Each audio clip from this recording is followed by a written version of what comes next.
Indian social ക്ലബിന് കീഴിലുള്ള Malabar wing, Urdu wing, Hyderabad wing, Deccan wing എന്നിവയെല്ലാം ചേർന്നാണ് സ്നേഹത്തിന്റെ ഈദ് സംഗമം ഒരുക്കിയത്.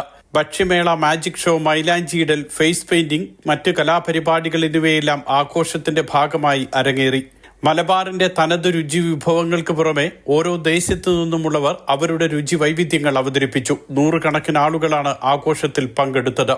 ഇന്ത്യൻ സോഷ്യൽ ക്ലബിന്റെ കീഴിലുള്ള എല്ലാ ഭാഷാ വിഭാഗങ്ങളും ചേർന്ന് ഒരു വൻ ഉത്സവമായിട്ടാണ് ഞങ്ങൾ ഇത് നടത്താറ്.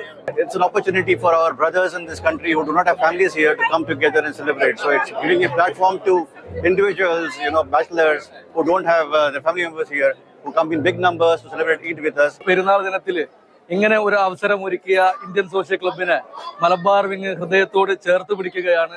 റമദാൻ കാലത്ത് വ്യക്തി ജീവിതത്തിൽ നേടിയെടുത്ത അച്ചടക്കവും മൂല്യങ്ങളും വരും നാളുകളിലും പിന്തുടരണമെന്ന് ചടങ്ങിൽ മുഖ്യാതിഥിയായി പങ്കെടുത്ത ഇന്ത്യൻ സ്ഥാനപതി അമിത് നാരംഗ് ഓർമ്മപ്പെടുത്തി.